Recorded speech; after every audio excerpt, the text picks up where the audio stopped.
Bom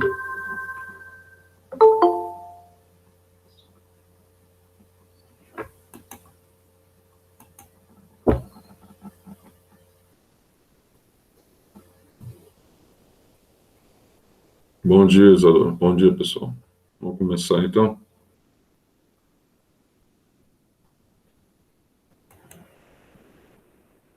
Bom dia, Letícia.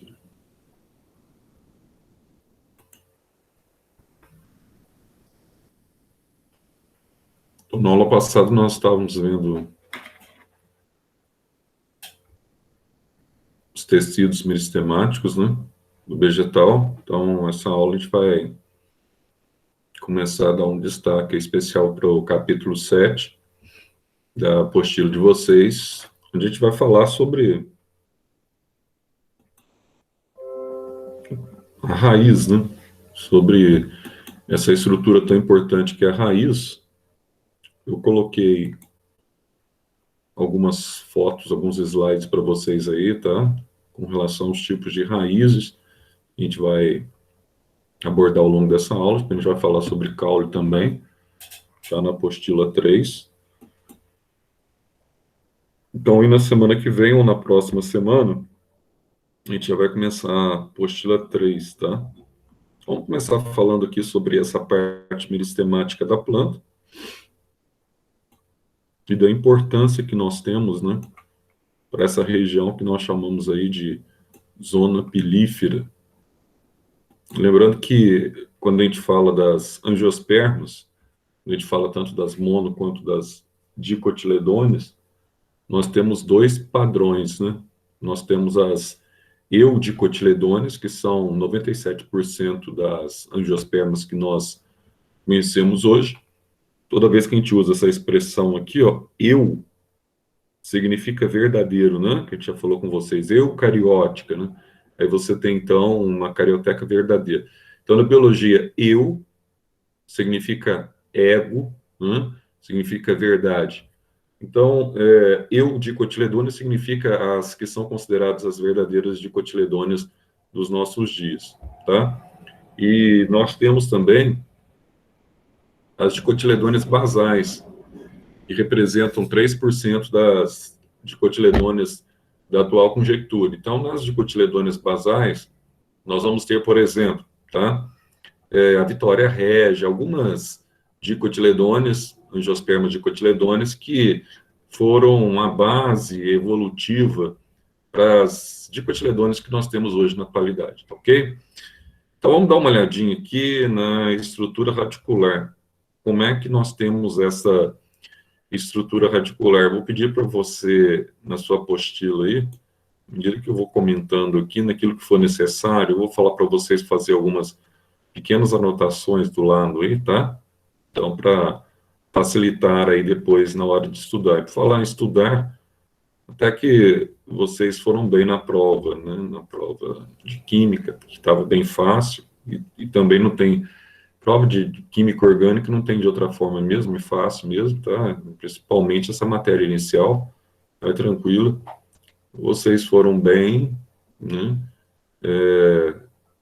Poucas notas máximas, se não me engano, tiveram duas notas máximas, a Isabela Rezende, e quem que foi a outra? Foi outra menina também que tirou nota máxima, mas foram duas, mas o pessoal tirou de 6,5, 5,5, né? Ficou na média ou acima da média.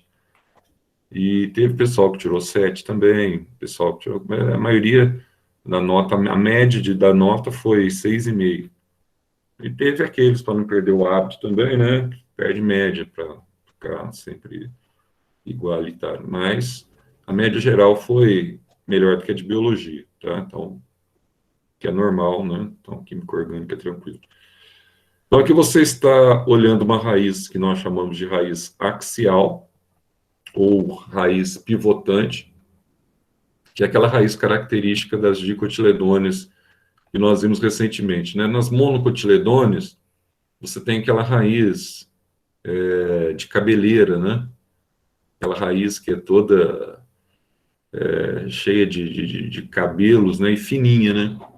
Agora, essa aqui não, você tem uma raiz aqui principal, que ela funciona como um pivô no solo, tá?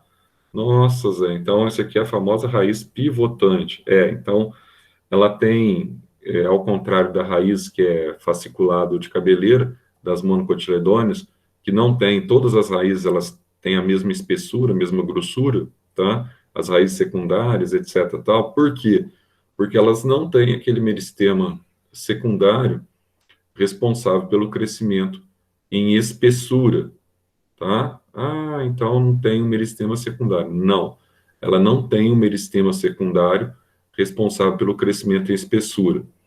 Então, nas monocotiledôneas, você não tem um crescimento em espessura, você não tem diferença entre a grossura das raízes que você vai ter aí, tá? Agora, aqui nas dicotiledôneas, você já tem claramente essa diferença, tá? Então, aqui você tem, ó, uma raiz central, tá? Que é considerada raiz principal, que é a raiz pivotante, que é a raiz que vai ganhar mais espessura. E aqui você tem, então, as raízes laterais, tá vendo aqui, ó? Que começam a aparecer, que fazem parte, então, das ramificações. Daqui a gente tem que tirar uma situação bem interessante no desenvolvimento radicular da planta. Você não pode esquecer do Enem. Por exemplo, você tem uma plantinha aqui, ó. Essa plantinha que ela está emergindo do solo, né? Aí você vai notar aquilo que nós chamamos de projeção da copa. Nossa, Zé, o que é isso, hein? Projeção da copa. Só para você notar aqui, ó, um detalhe fundamental para o Enem. Aqui você tem a planta ainda, né, jovem, mas a raiz dela está desenvolvendo bem. Olha o que acontece aqui, ó. Então, olha só, na parte de fora do solo, você tem aqui o desenvolvimento caulinar e você tem as folhas. Aqui você tem, então, essa raiz estrutural, que é a raiz mais grossa, tá? Que vai dar maior estrutura, que é a raiz pivotante. E aqui você está vendo aqui, ó, na prática, as raízes secundárias da planta. A pergunta é, para que servem essas raízes secundárias? Tá? Então, um detalhe bastante interessante, que você vai ver que essas raízes secundárias, elas têm um objetivo. Daqui a pouco a gente vai falar sobre essa região pilosa aqui, dos pelos absorventes. O principal objetivo dessa raiz, ou dessas raízes, é absorver água e sais minerais do solo. Ah, mas por que elas estão crescendo assim constantemente nos solos? Porque se a raiz ela fosse estagnada, se ela ficasse, por exemplo, parada só nessa região aqui, ó, só através dessa raiz pivotante, o que ia acontecer? Ah, ia acontecer, Zé, que os nutrientes aqui das imediações dessa raiz aqui, ó, eles iriam se esvair, iriam se esgotar. Ah, então os nutrientes se esgotariam? Sim, se esgotariam. Aí a planta ia absorver o que mais do solo? Aí não teria nutriente. Então, por que as raízes estão constantemente crescendo? A partir da raiz principal, você tem raízes secundárias crescendo debaixo do solo. A razão é muito simples, porque ela tem que explorar novas áreas do solo, tá? Então, ela vai continuar crescendo para ela explorar novas áreas do solo. Nossa, que legal, Zé. Tá? Então, ela vai explorar novas áreas. Sim. Então, à medida que ela vai se distendendo aqui, ela vai encontrando novas áreas do solo, de onde ela vai extrair os sais minerais, por exemplo, e a umidade do solo que ela está conseguindo coletar. Aí você fala assim, ó, eu não estou vendo, aqui dá para você ver, claro, debaixo da terra, eles tiraram aqui uma foto em corte, tá?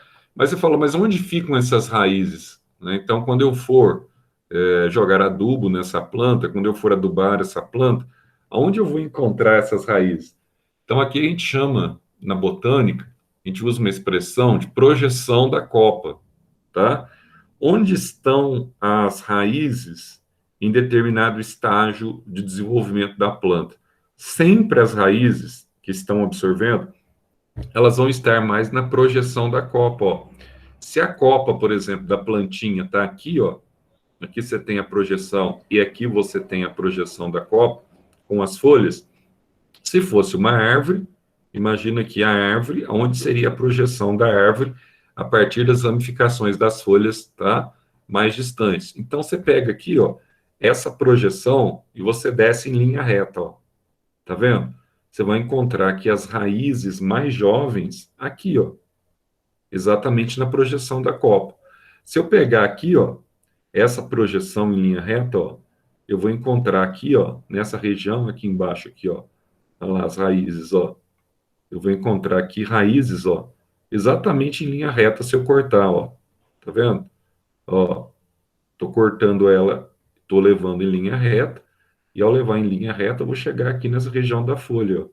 Então, sempre quando você vai adubar uma planta no solo, para que essa adubação seja mais eficiente, nunca você joga a adubação aqui junto ao caule, ó.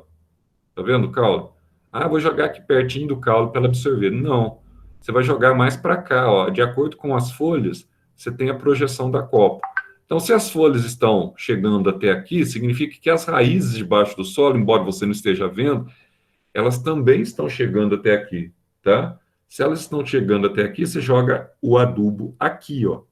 E aqui você jogaria o adubo nessa região aqui da projeção da copa para você facilitar a absorção, tá? Porque aí você vai atingir de forma mais direta o local onde vai ocorrer a absorção radicular. Nossa, Zé, então é legal isso, né? Bem facinho e bem legal. Agora, outra coisa interessante que você vai ter os detalhes que nós temos aqui sobre a evolução das raízes. Então, vamos lembrar? Então, nas dicotiledôneas, como eu disse, pega água para mim. Nas dicotiledôneas, como eu disse, você tem, então, tá, o câmbio,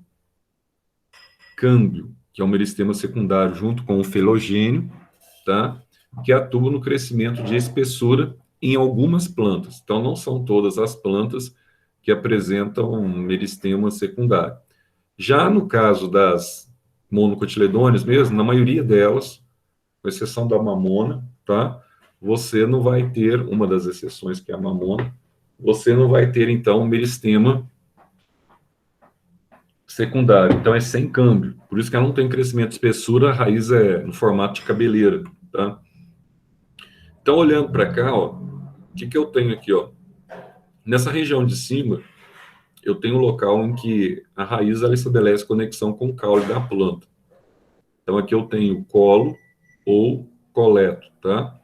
Praticamente a região apical de cima da raiz, na região superior apical, né? E aqui eu tenho região inferior apical, onde você tem os meristemas e os tecidos meristemáticos. À medida que essas raízes secundárias elas vão surgindo no pilo, tá? Principal, o que vai acontecendo aqui, ó? Elas vão crescendo e elas vão estabelecendo aqui, ó, as raízes laterais secundárias. Tá aí, ó, aqui eu tenho uma raiz lateral, aqui eu tenho uma raiz lateral, tá?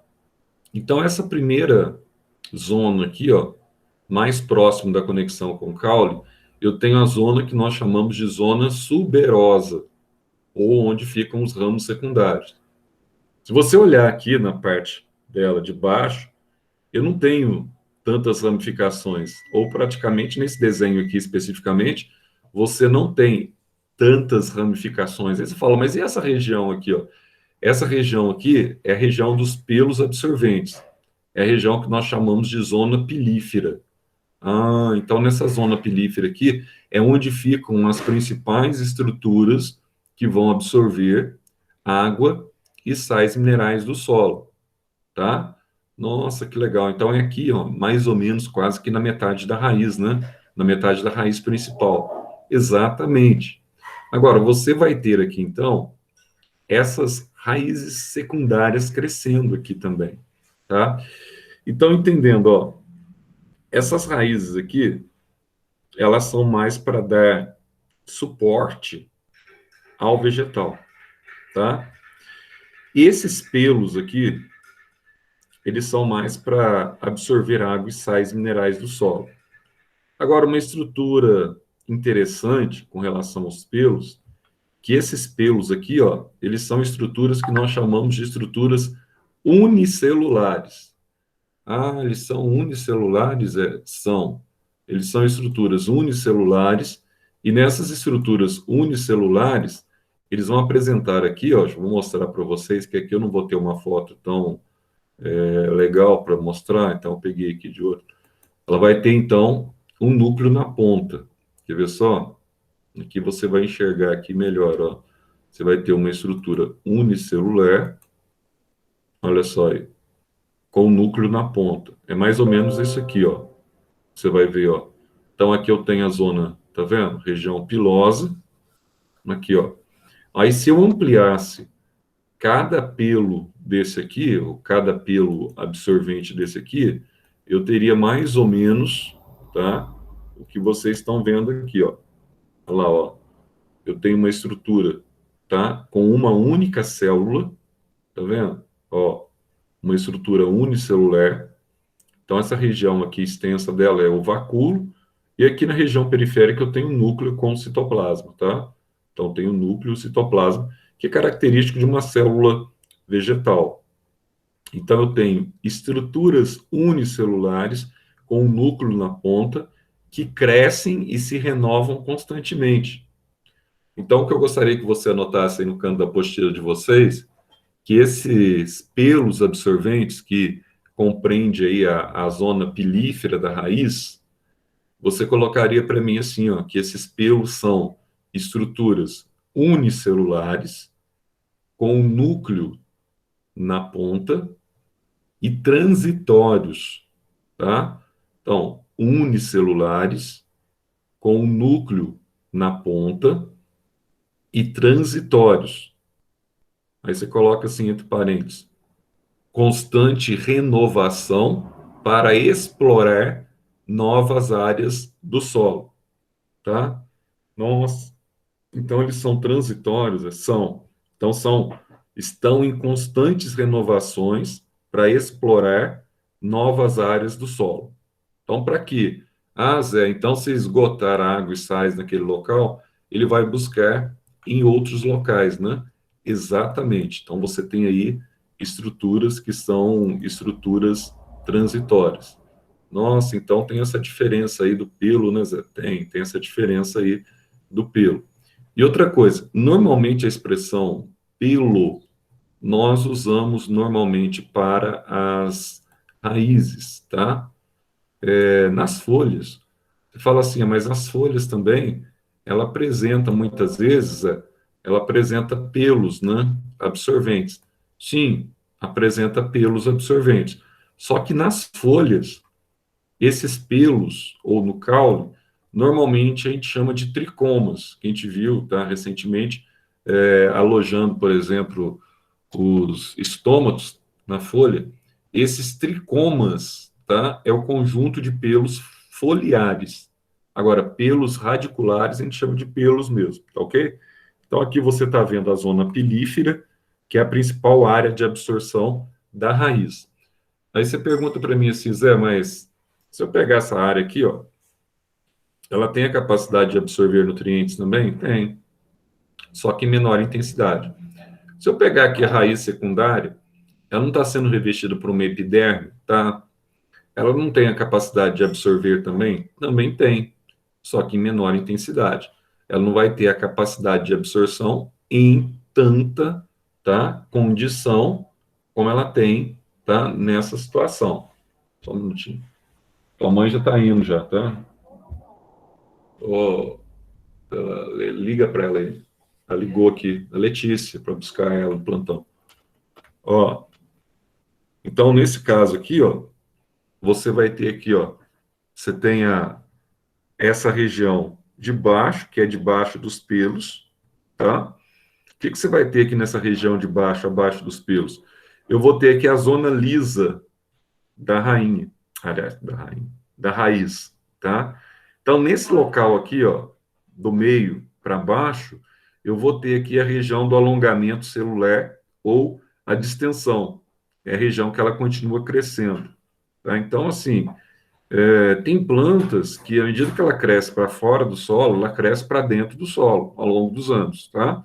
Então, muitas vezes, essa raiz aqui, para ir estruturando o tamanho da planta, senão, se ela ficar com a raiz pequena, obviamente, qualquer vento, tem plantas que têm a raiz mais de menor dimensão, mais curta, então, qualquer ventinho derruba, né? Quebra a raiz.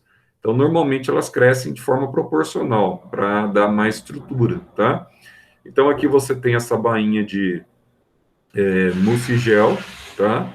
Para permitir aqui também uma facilitação, uma lubrificação durante o crescimento. Lembrando que o solo é uma região de atrito, né? Uma zona de atrito, e ela consegue, então, se deslizando aqui, ó, no solo sem rasgar a raiz. Outra coisa, aqui você tem aquela estrutura formada por aquele caliptrinogênio, tá? Ah, então, Zé, no caliptrinogênio, eu tenho a caliptra, né? Sim, eu tenho aqui, ó, uma estrutura que vai revestir o ápice da minha raiz. E aqui você lembra que na aula passada nós vimos aqui, né, as células iniciais, a formação dos meristemas primários, né? Nós tínhamos lá o dermatogênio, nós tínhamos lá o periblema, nós tínhamos lá o protoderme, são os três meristemas primários na raiz, que é igual ao do caule, só que na raiz ainda eu tenho um único, que é o caliptrinogênio, que forma a caliptra, também conhecida como coifa, que ela vai, então, ter essa importância significativa, que ela vai absorver, tá?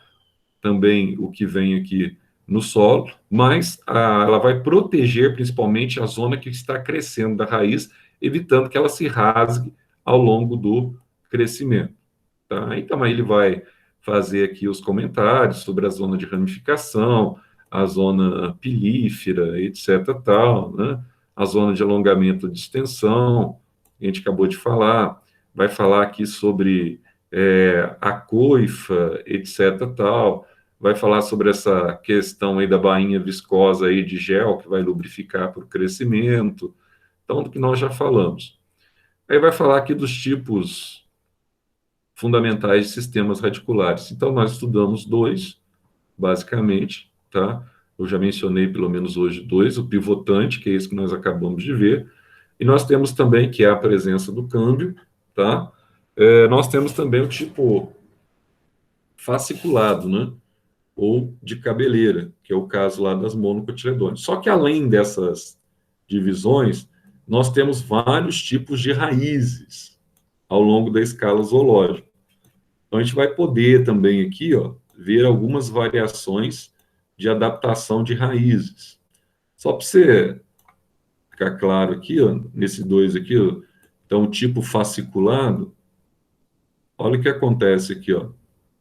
Então, aqui eu tenho, por exemplo, podia ser o feijão aqui podia ser o milho, né? Tem uma dicotiledônea e aqui eu tenho uma monocotiledônea. Podia ser um capim também, tá? Ah, podia ser um capim, isso é? Sim, podia ser um capim, uma raiz fasciculada. Essa raiz aqui, ao contrário dessa aqui que é pivotante, ó, ela não tem essa região aqui que nós chamamos de pivô central, né? Por isso que é pivô. Então, aqui ela é um axial pivotante. Agora, aqui já não, ó. Aqui ela cresce, ó, ela não tem uma raiz que é mais grossa, ela cresce toda na mesma espessura, porque ela não tem um câmbio. Então, você coloca aqui, ó, nesse caso aqui, ó, ela não tem um meristema secundário responsável pelo crescimento horizontal do vegetal, que é o câmbio. Nossa, ela não tem esse meristema secundário. Não tem. Como ela não tem esse meristema secundário, ela cresce, então, tá? De forma aberta, mas ela não tem, então, o câmbio que vai promover o engrossamento da raiz, tá? Então, aqui sem câmbio, aqui com câmbio, que é o meristema secundário. Outra coisa, o Zé, está crescendo aqui para todos os lados, né? Sim, está crescendo para todos os lados. Aí você fala assim, ó, qual que oferece maior condição de aprisionamento do solo? Depende. Mas, na maioria das vezes, essa raiz aqui, ó, ela é mais fácil ser arrancada, na maioria das vezes, tá? Porque ela não tem uma estrutura central de onde parte estruturas secundárias. Tem casos que você tem raízes, que são raízes, por exemplo, fasciculadas, mas você não consegue arrancar a planta do solo facilmente. Ela vai crescendo muito aqui, vira um emaranhado aqui, ó, e é difícil de você arrancar, tá? Aí, analisando aqui, então, esses aqui são os dois tipos, mono e dicotiledôneos. Agora, em função dessas raízes, nós vamos ter aqui, ó, as raízes que nós chamamos aqui de raízes com adaptações especiais. Então, raízes que têm algumas estruturas que são estruturas especiais, que nós vamos ver aqui entre os vegetais. E eu coloquei aí para vocês, no grupo, eu coloquei aí vários tipos de raízes para vocês recordarem depois. Por exemplo, aqui tem uma confusão que muita gente faz. Duas palavrinhas, raiz tuberosa e tubérculo. Eu até mencionei para vocês nas aulas anteriores. Qual que é a diferença da raiz para o caule? Então, em função aí, ó, da presença de alguns meristemas exclusivos, acabei de falar para vocês que a raiz, ela forma, então, a coifa. Por quê? Porque ela tem um meristema conhecido como caliptrinogênio, tá? O caule, ele não tem caliptrinogênio, mas ele tem um meristema que comanda a ramificação. Como é que chama esse meristema, Zé? São as gemas. Hum, Lembra que eu falei para vocês que na batata inglesa você tem aqueles pontinhos, né, pretinhos, né? A batata é amarela, mas você tem aqueles pontinhos pretos, se você observar bem pequenininho. Nesses pontinhos pretos, você tem então um brotamento, e a partir do brotamento você tem a ramificação, e nessa ramificação você tem o crescimento e a formação das raízes, tá? Aliás, das extensões caulinares, tá? E a partir dessas extensões caulinares, você vai ter as extensões radiculares que saem do tubérculo. Mas a batata em si, porque ela tem gema, ela é considerada caule, batata inglesa, batatinha, tá? Não é considerada raiz. Ah, então a batata é um caule, é um tubérculo que a gente chama. Por quê? Porque tem gema. Agora, se você pegar uma raiz, raiz nunca tem gema. Se raiz nunca tem gema, então ela é uma estrutura que a gente chama radicular, obviamente. Só que às vezes que provoca dúvida aqui, ó, que eu tenho tubérculos como a batata, que a gente considera como caule subterrâneo, e tenho raízes tuberosas. O que é isso? Raiz em forma de tubérculo. Qual que é a diferença? Se ela é raiz em forma de tubérculo, a diferença é que ela não vai ter gemas como a batata tem, que é um caule, não uma raiz. Ah, então aí nesse caso, Zé, eu posso ter uma raiz. Sim, você pode ter. E você pode ter aqui, ó, tipos diferentes de raízes, tá? Por exemplo, essas raízes tuberosas, ela tem uma característica, ela vai ficar bem gordinha, tá vendo aí? Então aqui eu vou ter dois tipos diferentes de raiz. Ó, eu vou ter aqui, por exemplo, a beterraba, podia ser também a cenoura, tá?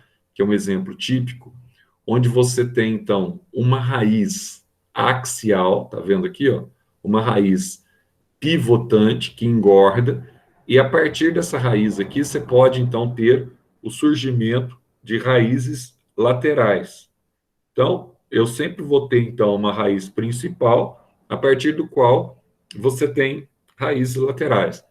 Só que a diferença entre a raiz tuberosa axial para a raiz tuberosa fasciculada, qual que é a diferença, Zé? A diferença é que, olha só que legal, na axial, tuberosa axial, somente a raiz principal é que ela ganha um acúmulo maior, tá? De polissacarídeos, no caso aqui do amido, por exemplo, tá? Então, se você pegar a beterraba, a raiz principal da beterraba, ó, que vai engordar, e você come como beterraba, aí você come, na verdade, a extensão radicular dela, tá? Então, isso aqui, Zé, é a raiz principal, sim. Qual que é a diferença, por exemplo, para a mandioca? Todo mundo conhece também, aí, né? De vez em quando, uma mandioquinha frita é muito bom, né? Eu prefiro frita, tem gente que gosta de cozida, né? Mas cozida, já não sou muito chegado, não, prefiro da frita. que você tem aqui, ó? Você tem uma raiz principal e aqui é o inverso, ó. Não são as raízes principais, basicamente, que engordam, tá? Ou seja, que estabelece aqui a formação da parte comestível. Quem vai aqui ganhar espessura, na verdade, são as raízes secundárias, que é muito rico aqui em amido, né, no caso da mandioca. Então, ó, tá vendo? As raízes secundárias, elas ganham espessuras. Ah, então isso aqui, Zé, lembra a raiz fasciculada, em certo sentido, das monocotiledôneas, só que nas monocotiledôneas não tem crescimento em espessura, né? Exatamente. Então aqui a gente chama de raiz tuberosa fasciculada, porque são as raízes secundárias que ganham crescimento em espessura. Aqui você tem um pé de mandioca, ó. Tá vendo? Aqui ela está em fase ainda de formação, né? Não engrossou ainda, etc. Tá, retirou para que você possa observar. Então, na raiz tuberosa axial, é a raiz principal que ganha espessura, que é utilizada de forma comestível. Na raiz, tá? Quando você chama aqui de raiz tuberosa fasciculada, o que acontece? São as raízes secundárias que vão ganhar, então, o crescimento em espessura e vão estabelecer, então, a formação, por exemplo, da famosa mandioca. Ah, mas isso aqui é muito fácil, né, Zé? Sim, é tranquilo. Aqui você vai ter também as raízes suportes, né? Então, dá uma olhada aqui, ó. Também conhecido como raízes suportes. Nessas raízes aqui, você tem estruturas que nós chamamos de rizóforos, tá? Ah, aqui você tem os rizóforos aqui, Zé? Sim, tá? Ou também conhecidos como ramos laterais, que partem sempre, tá? Que partem sempre do tronco. Nossa, Zé, então, para que isso? Isso aqui é para melhorar a estabilidade, para dar mais suporte à raiz, tá? Nesse tipo de solo. Que solo que é esse aqui? Esse aqui é um solo pantanoso. Ah, então o solo pantanoso, tem muito lodo, etc, tal. Sim, é um solo pantanoso. Se ele é um solo pantanoso, você tem um problema. Qual que é o problema? Você tem baixa capacidade de oxigenação aqui da água. Eu sei que a parte vegetal, que as partes do vegetal precisam de oxigênio para respirar. A célula vegetal tem mitocôndria, etc, tal, tudo bonitinho, né? Então ela necessita, ela carece de oxigênio para sua respiração. Mas e aí? Essa parte aqui já não é mais formada pela epiderme, né, Zé? Não, ela já não é mais formada pela epiderme. Então aqui você vai ter aqui, ó, uma estrutura, tá? Que fornece proteção. Quem são essas estruturas? É a estrutura morta, que a gente chama de suber. E nessas áreas do suber aqui, que você tem poros que permitem a troca de gases com o meio externo, principalmente o oxigênio, esses poros aqui, esses orifícios, nós vimos na aula passada que o nome deles é lenticela, tá? E essas lenticelas aqui, elas favorecem a oxigenação da planta, desse sistema radicular da planta. Então, aqui você tem uma representação gráfica aqui, ó, das plantas de mangue, que vivem em locais altamente pantanosos, tá? Aí você tem, então, aqui, ó, os tipos de raízes que essas plantas apresentam. Ah, Zé, mas e aí? E esse tipo de raiz? Esse tipo de raiz aqui, tá? Você vê que ela está aqui muitas vezes nesse solo pantanoso. Ela necessita, por causa de você ter uma espécie de um pântano aqui, de uma espécie de solo que favorece, não favorece ela se fixar, ela necessita, então, tá? De ramos que venham, então, a desencadear um suporte maior dessa planta nessas condições inóspitas, tá? E esses rizóforos aqui, eles também favorecem, através das lenticelas, favorece a respiração, a aeração radicular tão importante para a sobrevivência dos vegetais, que depende também, como nós, do oxigênio no seu processo respiratório.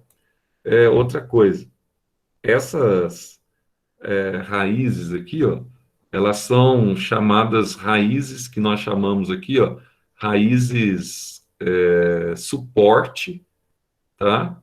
Ou raízes escora. Então, elas partem do caule e dão suporte e acaba escorando aqui, ó, tá? O vegetal. Então, aqui você tem as raízes suportes ou raízes também escora, tá?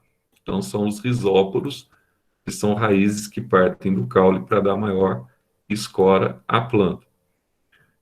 Você tem aqui também algumas plantas que, na mesma situação, que vivem em ambientes pantanosos, elas vão apresentar aqui, tá, uma nova situação aqui para que a raiz consiga respirar em situação pantanosa, tá?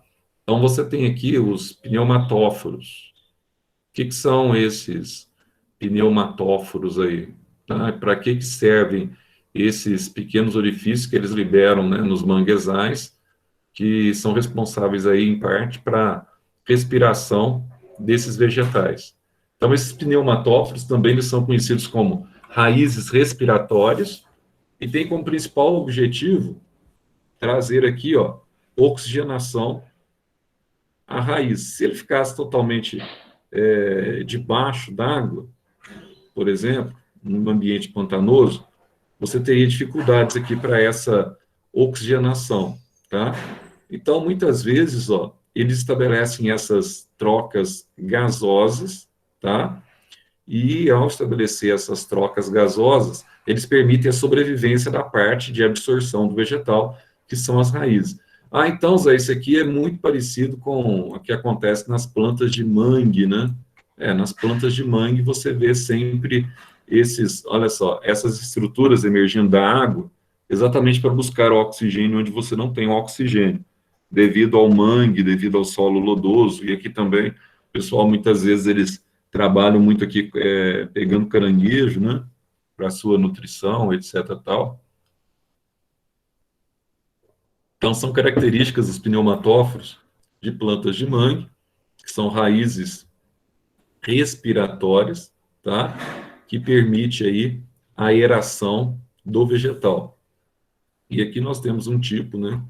Tem tanto o mangue preto, que é o nome dessa planta aqui, e você tem aqui a cereíba, que ele está te dando aqui o exemplo. Então tem então os pneumatóforos como uma adaptação, tá? Para vegetais que estão em solos lodosos, lodo mesmo. Então vou ter esse tipo. Agora esse aqui é legal, né? Essas raízes que a gente chama aqui de raízes tabulares, que também é um tipo de raiz suporte, que é uma raiz escora. Só para você ter uma noção, isso aqui na Amazônia, olha o tamanho do indivíduo em relação ao tamanho da árvore. Nos Estados Unidos também, é muito comum nas florestas temperadas, você encontrar árvores gigantes como essa. Agora, o que mais nos espanta é quando você pega uma árvore, aqui no caso é uma dicotiledônia, mas tem algumas gimnospermas nos Estados Unidos que dá para você fazer aí, né, a projeção de quantos anos ela tem pelos anéis, que a gente chama de anéis primaveris, que estão aqui na região do caule, quantos anéis ela tem, dá para você estimar a vida dela. Uma planta com uma raiz desse tamanho aqui, ou com um caule desse tamanho aqui, você pode estimar que ela tem mais de 2.000 anos. É muito chão, né? 2.000 anos, ou 2.500 anos, tá? Então, por exemplo, essa raiz aqui, provavelmente dessa região amazônica, teria sido plantada com essa espessura aqui, talvez lá na época de Cristo, só para você ter uma noção histórica. Nossa, então, eu tenho seres vivos que conseguem chegar, tem sequoia que chega até 3.000 anos, que são gimnospermas, só para você ter uma noção, tá? Então, normalmente, olha, o que está acontecendo aqui? Você vai ter, então, tá? Essas raízes se fundindo ao caule, funcionando como uma espécie de escora no caule. E ela vai estabelecer aqui a sustentação do caule, né? Zé, então ela favorece aqui a sustentação do caule. E nessas raízes aqui você favorece a oxigenação porque elas também apresentam aqueles orifícios que são as lenticelas. Isso aqui, na nossa região aqui, a gente vê muito paineira, tá? Paineira de 150 anos, paineira de 200 anos. Lá na roça, por exemplo, tem uma lá que deve ter, no mínimo, 180 anos. Pela espessura do caule, você determina. Então, só que tem um problema. Qual que é o problema? O problema é que essas raízes aqui, ó, elas vão crescendo, né, mano? Aqui em Alfenas, nós tínhamos ali paineiras, na região da antiga praça, da antiga rodoviária, tá? Você tem aqui no centro, né? Perto da Volkswagen aqui no centro. Então, você tinha antigamente um problema sério naquela pracinha ali da antiga rodoviária. Você, na época, o pessoal não preocupava, né? Plantava, né? Ia plantando, ia plantando. Mas você vai encontrar ali, ó, árvores, tá? Que tem, tá? Esse estilo aqui, claro que foi cortada, né? Mas ela estava arrebentando todo aquele passeio onde fica o pessoal ali, fica paradas circulares, etc. Tal. Estava arrebentando ali todo o passeio, porque ela vai crescendo. Um outro local que tem também aqui é uma pracinha que você tem em frente ao cemitério, tá? Eles tinham também árvores gigantes, ainda tem uma ou outra lá que eles mantiveram, porque ali tem espaço, né? Mas ela vai arrebentando tudo, tá? Então vai arrebentando. Então, o local dessas árvores gigantes tem que ser mais um ambiente florestal mesmo. Mas elas são características que elas apresentam essas raízes tabulares. Zé, então ela tem uma fixação muito boa no solo. Então, para você pegar uma tempestade e consiga arrancá-la do solo, é muito difícil, né? Com certeza. Extremamente difícil, tá? E nós vamos ter aqui também, ó, as raízes que nós chamamos de raízes sugadoras ou austórios, tá? Então, nós vamos estabelecer aqui duas diferenças. O ano passado, acho que eu até mencionei para vocês. Ó, estou confundindo. Vocês estão no segundo, né? Terceiro ano que eu mencionei. Vou mencionar ainda esse ano, que a gente vai ver a segunda parte nossa. A gente não vai ver botânica o ano inteiro. Então, tem uma parte que é muito legal também, que é ecologia. Então, a gente vai ter uma grande parte aí estudando sobre ecologia, sobre os parâmetros ecológicos. Então, aqui, ó, uma perguntinha que o pessoal gosta de fazer em Enem é com relação se todos os vegetais eles são clorofilados, tá? Aí você já vai aprendendo a resposta para isso, muito embora eu já deva ter feito algum comentário nesse sentido com vocês. Então a questão é: todos os vegetais são clorofilados? A princípio você sente-se tentado a dizer que sim, né? Mas na realidade, na prática, há 1% dos vegetais, vamos colocar assim na natureza, que eles são aclorofilados. Não tem clorofila? Não. Então, Zé, nem todo vegetal é autótrofo. Nem todo vegetal é autótrofo. Alguns vegetais são heterótrofos. Nossa, Zé, que legal, são vegetais heterótrofos. Isso. Esses vegetais heterótrofos, eles se alimentam de matéria orgânica pré-existente, como nós. Então, ele tem que se alimentar. Então, aí surge aquela pergunta: se ele não tem clorofila, ele não é verde? Não é verde, Zé. Ele não é verde, não tem clorofila, não é verde. Beleza. Outra coisa. Então, ele é meio cinza, né? Vamos lembrar aqui, cipó. Cipó chumbo. Cipó chumbo é uma planta não clorofilada. Então, como é que ela sobrevive, Zé? Ela sobrevive parasitando um outro vegetal. É muito comum você ver o cipó chumbo, tá? Ele enrolando-se numa árvore. Aquele cipó que o Tarzan usa lá para ficar pulando de galho em galho, né? De árvore em árvore. Então, aquele cipó chumbo, ele tem, então, um tipo de raiz adaptada que consegue penetrar no caule de outras plantas. E essa raiz adaptada, nós chamamos essa raiz de austórios. Ah, que legal, Zé. Então, elas são os austórios. São, que conseguem, então, essa penetração, tá? No outro vegetal.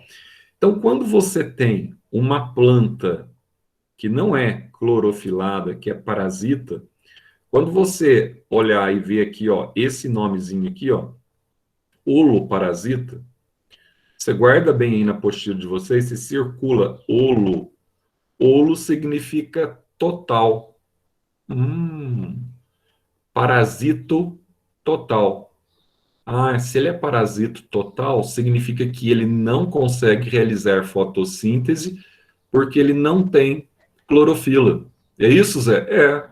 Ele não realiza fotossíntese porque ele não tem clorofila. Então, qual a parte que ele vai parasitar? Ele vai parasitar o local por onde estão circulando a seiva elaborada, a seiva doce do vegetal que está sendo parasitado. Então, ele vai parasitar o floema ou líber, tá? Que é o caso do cipó chumbo, por exemplo. Ah, então ele vai parasitar o floema ou líber? Vai. Então, com essas raízes aqui sugadoras, ele vai, ou austórios, ele vai até o floema e o líber e vai absorver diretamente da planta hospedeira a seiva orgânica. Como ele não consegue produzir, mas ele precisa da seiva orgânica para sobreviver, então ele consegue absorver a seiva orgânica. Então não esqueça, tá?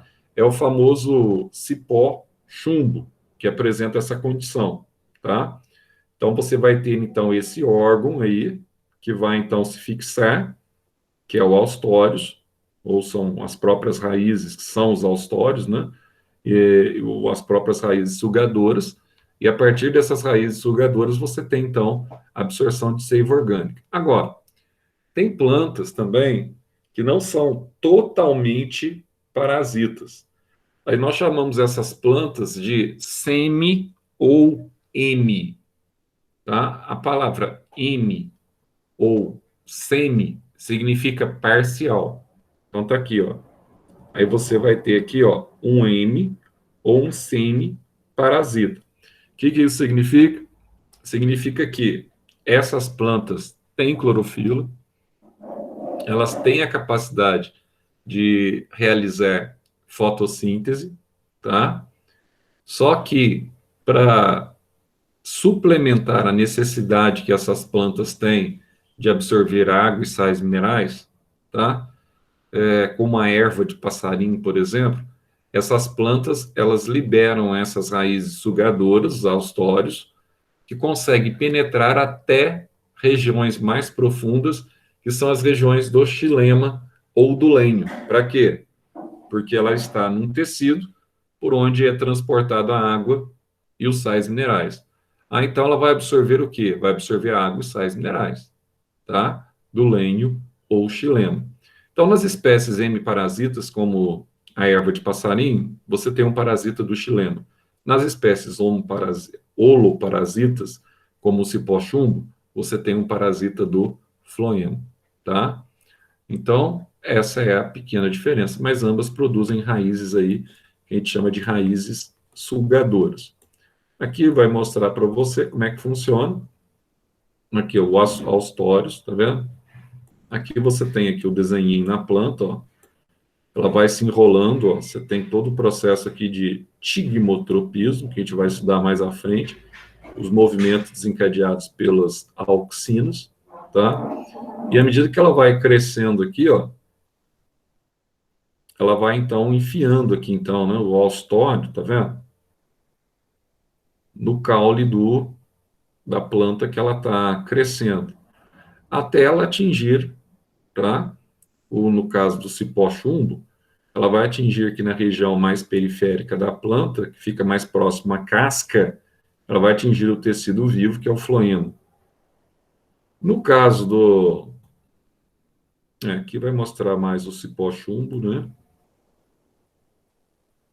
E no caso aqui, o B, os dois aqui estão mostrando o cipó-chumbo. E o C aqui, ó,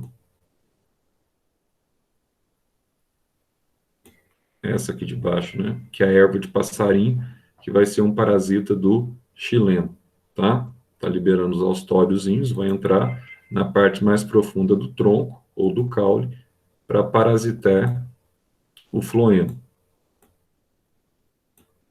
Bom, aí nós vamos ter aqui, ó, raízes que nós chamamos de raízes estrangulantes ou raízes estranguladoras. Bom, o que que essas raízes elas fazem aqui no tronco?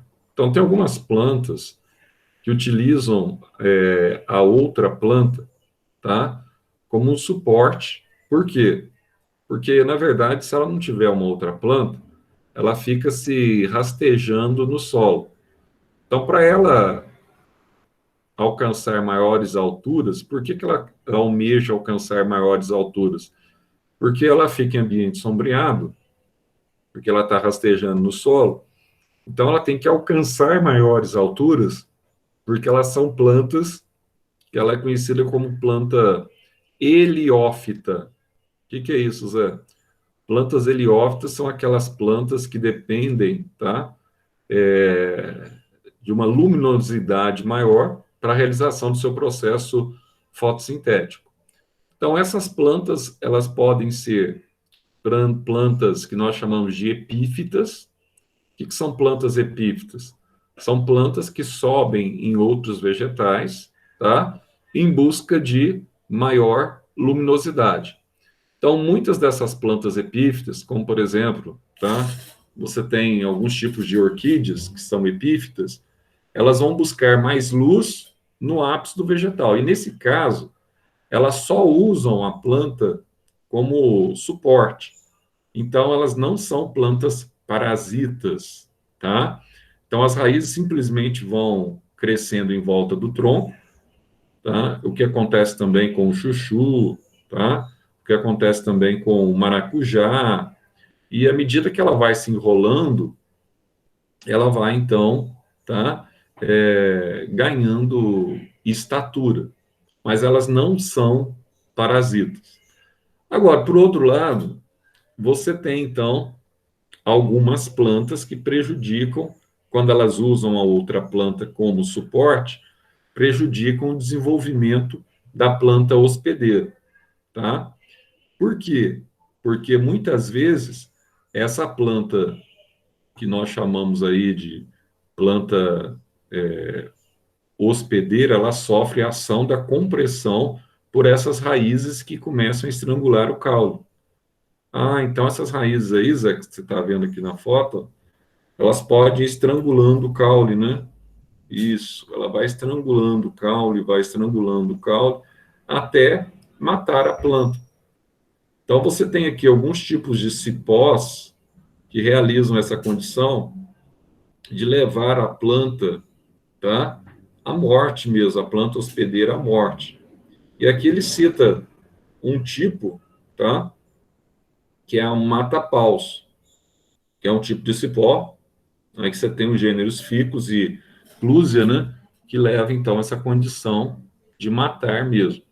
E aqui ele faz essa observação aqui, ó, tá, sobre as plantas epífitas, que não são parasitas, tá, que não vão subtrair alimento da planta hospedeira, que é o caso, por exemplo, das orquídeas que eu mencionei para vocês, as bromélias, os filodendros, tá? Muito comum aí em matas fechadas, como a Mata Atlântica no Brasil, tá? Você vai ter. E você tem esses cipós aqui, ó, que pelo fato deles ficarem muito aderidos ao tronco e vai pressionando o tronco, pode levar depois à morte, tá? Dessa planta. Além disso, Zé, eu vou ter aqui as raízes que nós chamamos de raízes cinturas ou raízes enlaçantes, né, Zé? Isso, eu posso ter essas raízes cinturas ou raízes enlaçantes, mas na verdade essas raízes cinturas elas podem representar apenas adaptações de plantas heliófitas, de plantas epífitas, de plantas que buscam maior luminosidade, tá? Então elas vão liberando essas extensões radiculares aí para que elas consigam subir, tá? Então as próprias orquídeas, além delas serem epífitas, tá? elas apresentam diferentes camadas aí celulares. E algumas delas, e você tem até um tecido que tem a prerrogativa fotossintética, que tem a capacidade de realizar fotossíntese, tá?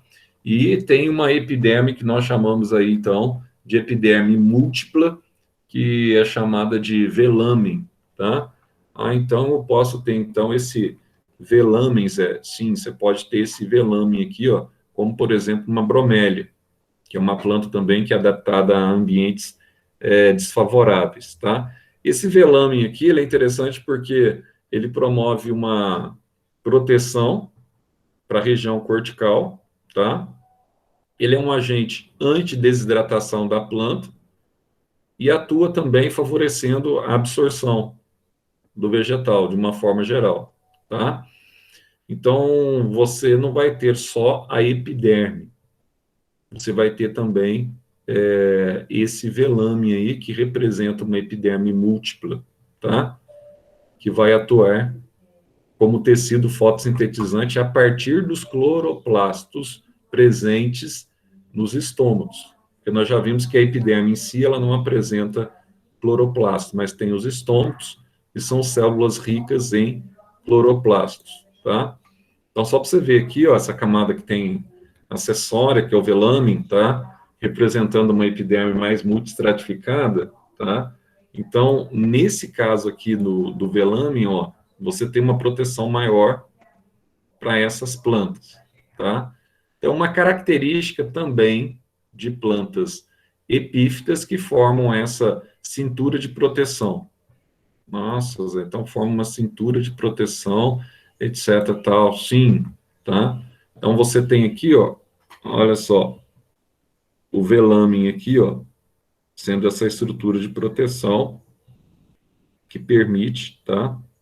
Uma proteção contra a desidratação, por exemplo, da planta, favorecendo a sua fixação e também absorção de nutrientes. E água também, água da chuva, que venha a molhar essa planta. Algumas raízes são em forma de grampo mesmo, elas estabelecem estruturas que são uma espécie de um grampinho que vai permitir a fixação da raiz, tá? No tronco ou no caule da planta. Então, você tem um grampinho aqui. Aqui você tem uma planta venenosa, que é a Era, né? Essa planta aqui, ela é tóxica, tá? E vai usar outra planta como hospedeira, ela vai usando e vai subindo nessa planta. Normalmente, ela não provoca nenhum prejuízo normal para essa planta, não, tá? E aqui nós vamos ter as raízes aquáticas. Ah, Zé, então eu tenho algumas raízes, alguns tipos de raízes aquáticas, etc, tal. Bom, quando a planta ela tem raiz aquática, então aqui você tem que dividir aqui as plantas que têm, as plantas que não têm. Algumas plantas não têm raízes aquáticas, tá? Porque toda a estrutura da epiderme dela é capaz de absorver da água. Agora, você tem umas plantas que vivem, e não são todas que vivem imersas na água, submersas na água. Algumas plantas que vivem na parte de cima da água, tipo Vitória Regia, tá? Aí elas vão desenvolver alguns tipos de raízes aí para absorção. Agora, o que é interessante? É interessante sempre, uma das principais coisas que ele vai mencionar para vocês, que aquela estrutura que está no ápice da raiz, que é a coifa, ela apresenta aqui uma camada dupla, tá? Ah, ela apresenta uma camada dupla. Sim. Por que ela apresenta uma camada dupla, tá? Além da proteção com relação à ação de micro-organismos, tá? Você tem aqui também uma camada dupla para evitar a hidratação excessiva da raiz, porque ela está em meio, diretamente ali, em meio muito rico, em meio aquoso. Então, deve-se evitar a hidratação excessiva da raiz. Aqui cita uma planta que é uma praga, né, agrícola, que isso aqui, ela tampa os açudes, tudo, que é o famoso aguapé. Tá? E quando você está retirando o aguapé da água, que fica na superfície, você vê que ela tem todas aquelas adaptações, tá? Daquelas raízes aquáticas que vêm logo abaixo. E ele tem uma facilidade de se espalhar, que é um negócio impressionante, tá? E provoca, muitas vezes, se você não limpar o açude sistematicamente, logo o açude ele fica com água insalubra, né? porque ele toma conta de todo o açude, tá? Aqui ele vai fazer aqui aqui vai mostrar o aguapé também, tá? E aqui, ó, você vê aqui o aguapé. Aliás, eu sofro lá na roça com o açude. Sistematicamente, nós temos problemas aqui com esse famoso aguapé. Tem que limpar, porque senão ele, ele toma conta mesmo, tá? Toma conta legal mesmo, aí não tem jeito. Você perde toda aquela região, toda aquela área que é destinada ali à criação de peixe, né? Um açude. Aliás, são dois açudes. E ele se multiplica. Você viu aquela florzinha dele ali, ó? Ele se multiplica com facilidade, e ao se multiplicar com facilidade, aí surge toda aquela estrutura dele que dá um defeito danado, sabe? Muito defeito. Aí a água fica insalobra, peixe não vem, você não consegue, atrapalha a criação de peixe, falta oxigênio na água também, aí bloqueia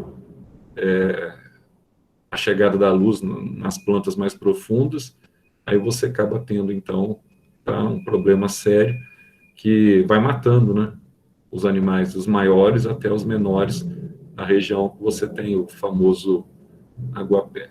Então, vamos lá? Vamos dar uma olhadinha aqui nos nossos amiguinhos, os nossos exercícios aqui agora. Vou colocar aqui.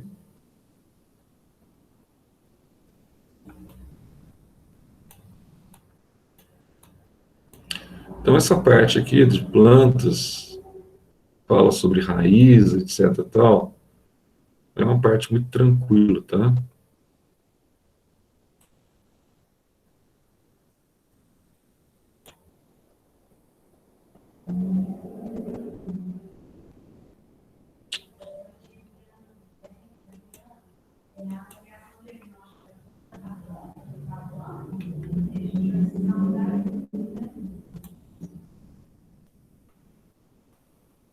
Eu não entendo porque tem hora do nada dessas.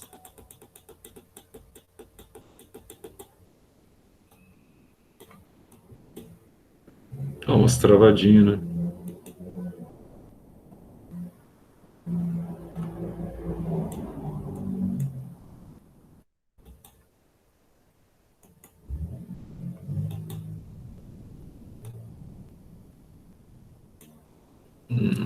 Não para a tela.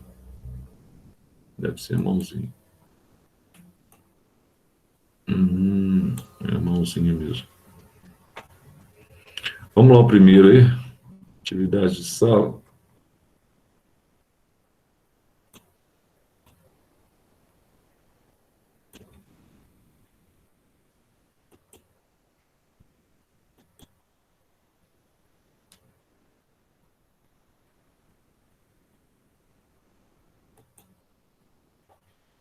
E diz assim, ó. O umbuzeiro, uma anacardiácea. O umbuzeiro, uma anacardiácea, é uma árvore de pequeno porte, de folhas pennadas, própria da caatinga, de tronco curto, que perde totalmente as folhas durante a época seca e reveste-se de folhas após as primeiras chuvas. Suas raízes possuem uma estrutura túbera ou batata, que é constituída de tecido lacunoso, que armazena água, mucilagem, glicose, tanino, amido, ácidos, entre outros, garantindo sua sobrevivência por meio de tantos períodos secos, e que produz frutos comestíveis, imbus, muito apreciáveis. Baseando no texto e em conhecimentos correlatos, julgue as seguintes afirmativas. Primeiro, pelo tipo de caule do umbuzeiro, pode-se dizer que as batatas são adaptações de raízes fasciculadas, não. Pelo que ele está falando aqui, é igual a batata inglesa. A batata aqui, na verdade, é uma extensão caulinar. Portanto, ela é um tubérculo e não uma raiz fasciculada. E que os vasos condutores de seiva se dispõem de forma desorganizada no caule. Bom, o embuzeiro, se ele tem crescimento aqui, ó, tá? Lateral, se ele forma uma batata embaixo, então os vasos condutores de seiva, no caso das dicotiledôneas, eles vão ter, então, forma organizada, não forma desorganizada, como ele está propondo aqui, tá? Então, os vasos condutores de seiva, nesse caso, ele vai ser, então, uma dicotiledônea, ele está organizado na região central. Até aqui, ó, o embuzeiro, ele podia ser também uma raiz axial, não tem problema. Mas o erro maior está nessa questão aqui dos vasos condutores de seiva. Tá? Então, isso aqui é falso.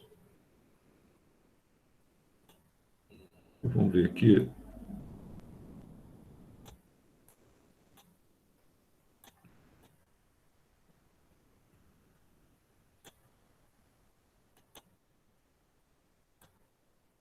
Ele vai dizer assim o 2, ó. O tecido permanente presente na batata, que é responsável pelo armazenamento de água e nutrientes, que garante a sobrevivência do embuzeiro em períodos secos, é o parênquima. Parênquima amilífero, que chama, tá? Originado a partir do meristema fundamental, também conhecido como é que chama mesmo o meristema fundamental? Periblema, tá? Esse aqui é o parênquima amilífero. Então tá certo, verdadeiro. A perda das folhas durante a seca prolongada evita a perda excessiva de água por transpiração. Com isso, com certeza, né? Uma adaptação no período da seca, você não está absorvendo água. O ideal é não ter folha mesmo, porque a folha é um pré-requisito para a transpiração. Então a planta fica meio seca, parece que ela está morta, mas ela não está, não. Começam as chuvas, elas brotam novamente. Então, a 2 e a 3 estão corretas. Com base nas afirmativas anteriores, pode-se afirmar apenas que 2 e 3 estão corretos. Então, na questão 2 aqui, ó, ele vai te dar essas duas ilustrações aí para você estabelecer aí a comparação, tá? Das duas plantas. Aí vai dizer assim, ó, as ilustrações apresentam formações vegetais, tá aí, nas quais as árvores possuem sistema radicular com adaptações especiais para o desenvolvimento em ambiente com argila, organismos, fibras vegetais em suspensão e sedimentos de leito compostos de areia grossa. Então aqui você está tendo aqui as estruturas, ó, apesar da raiz suporte aqui, a gente vai ver aqui as estruturas que são utilizadas para respiração aérea, tá? Desses vegetais. Então, olhando aqui, vai dizer assim: os algarismos 1 e 2 apontam raízes cujas funções, aí, ó, 1 e 2, são destinadas à melhoria das condições de respectivamente. Então, como você está num líquido pantanoso aqui imerso, e a raiz precisa respirar, você tem que ter aqui, ó, o austório, né? E aqui você precisa ter poder de fixação. Então vamos lá. Em um, você precisa então dessa raiz suporte para ofertar uma maior fixação, tá? Em dois, você precisa então dessa raiz aqui, ó, que a gente chama de austório, não, rizóforos, que são as raízes que têm como prerrogativa os pneumatóforos, né, a oxigenação, tá? Do caule, por isso que ela sai para a região de fora para captar o oxigênio. Então, fixação, 2, oxigenação, tá? Ou respiração. Aí nós teríamos aqui letra D de dado, tá? D de dado. Aí vai dizer assim, o experimento a seguir mostra a produção de uma nova planta por meio da retirada de células somáticas. Células somáticas são células diploides, né? Da raiz da cenoura. Então ele pegou aqui, ó, células da raiz da cenoura, colocou em um recipiente, e essas células aqui começaram a se multiplicar dentro desse recipiente. Com o tempo, ela começou a crescer, germinar, e como começou a formar aqui, ó, uma espécie de clone da cenoura original. Aí diz assim, aqui ele dá todas as etapas, aqui a gente já resumiu, né? Com base no experimento, julguem as afirmativas a seguir, assinalando verdadeiro ou falso. E diz assim, a célula diferenciada da raiz da cenoura contém o genoma inteiro da cenoura. Se ela tem, em cada célula, se ela tem um núcleo, e se nesse núcleo você tem um DNA, se você subtrair uma fração do DNA, você tem um gene. E o estudo desse gene, você tem, então, o genoma. Então, cada célula da raiz, tá?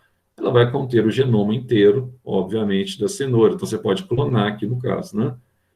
Então, tá certo. A nova planta produzida é um clone da inicial, exatamente. Então, se você subtraiu células para clonagem, ela vai ser exatamente um clone, porque a reprodução aqui é uma reprodução assexuada. A planta filha vai ser exatamente idêntica ao genoma da planta mãe. Aí diz assim, ó, as células diferenciadas da raiz da cenoura ainda guardam o poder de ser totipotente. Aqui vai ter a capacidade aqui de ser o que nós chamamos de multipotente, que seria parecido com o que acontece com o cordão umbilical de uma criança, tá? Mesmo depois da diferenciação celular, ela mantém essa condição ainda de multiplicação, de divisão celular e multiplicação, tá? Aí ele vai dizer assim, ó, ele vai dizer assim, o poder de desdiferenciação que ocorre durante o experimento é resultado da recombinação gênica. Mentira, né? Porque se não teve variabilidade genética aqui, ó, você não teve cruzamento parental, tá? Você não teve aqui reprodução sexuada, você não vai ter o processo de recombinação gênica que ocorre na meiose 1 durante a prófase 1, tá? Então você não tem aqui o crossing over, que não houve reprodução sexuada, então não há o crossing over.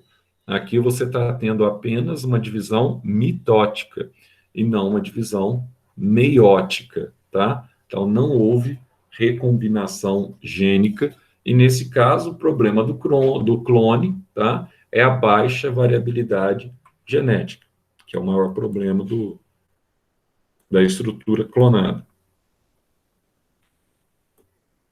E aqui, ó,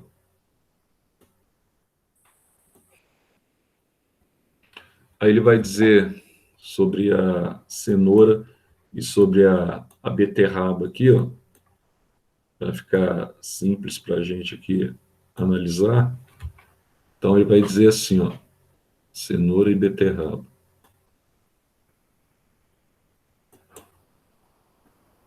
Aí, vai dizer assim, ó, cenoura e beterraba, batata doce e mandioca, são respectivamente classificadas como cenoura é uma raiz, porque não tem geno, é uma raiz axial ou pivotante, tá?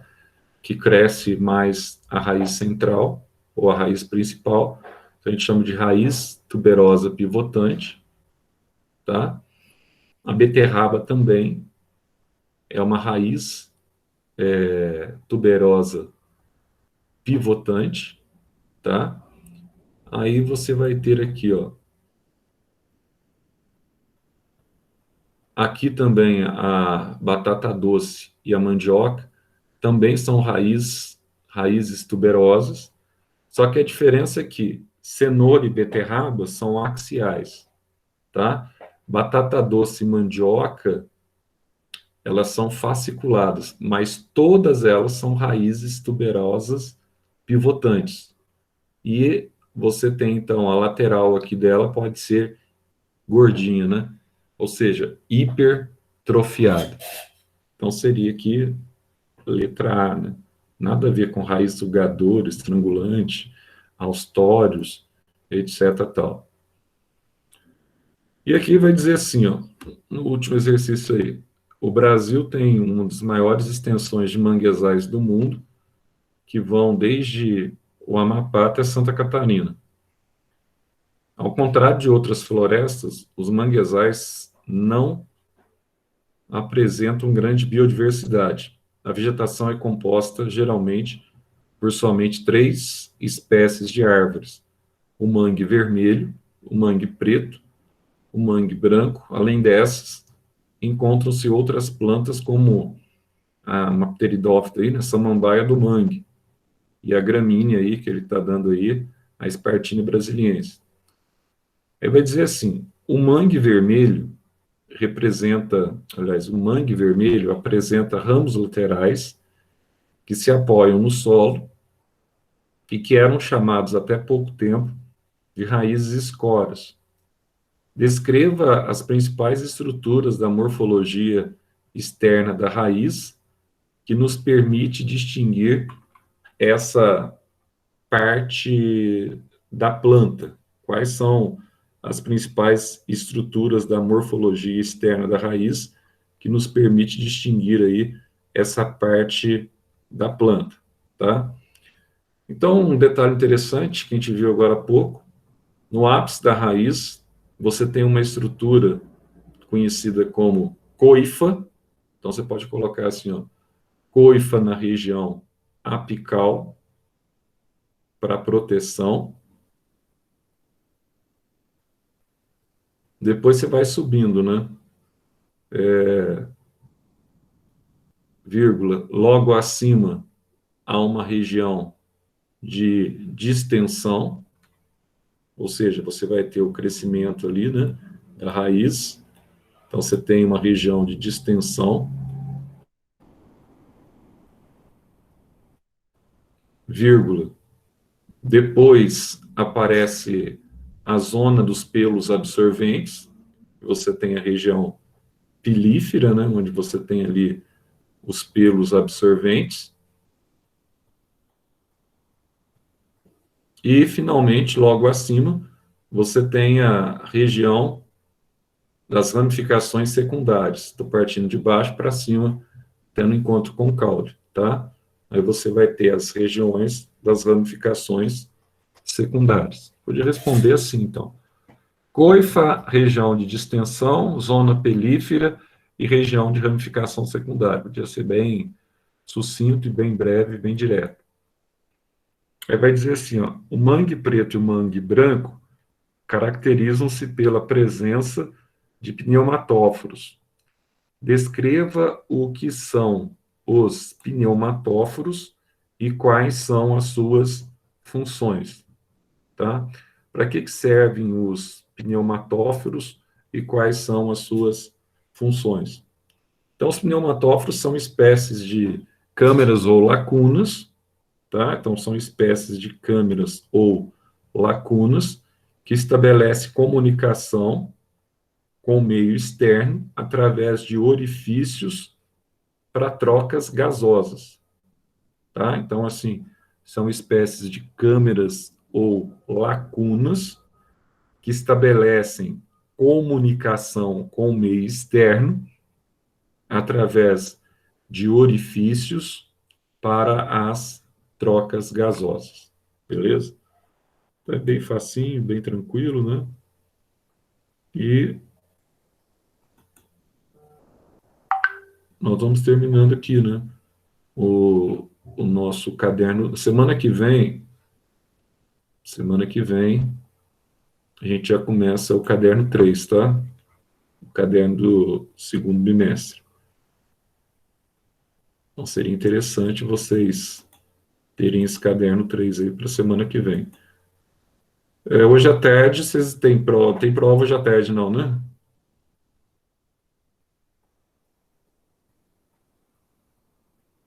Hoje não.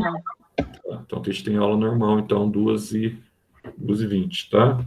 E, por favor, não marcar mais provas nos dias de quinta, que nem vocês fizeram, pelo menos no meu horário, né? Depois pode marcar até mais tarde, mas no meu horário, que me atrapalhou bastante, embora a gente está tudo em dia também, né? Mas ainda faltam umas duas. Essa semana eu adianto a parte de química agora. Então é tranquilo. A gente vai terminar também, já vai terminando aí o caderno 2, porque logo em final de abril mesmo, a gente começa o caderno, mas só que a gente vai começar já semana que vem, para a gente já ganhando tempo. Coloca para mim aí presença aí, pessoal, no chat aí, por favor.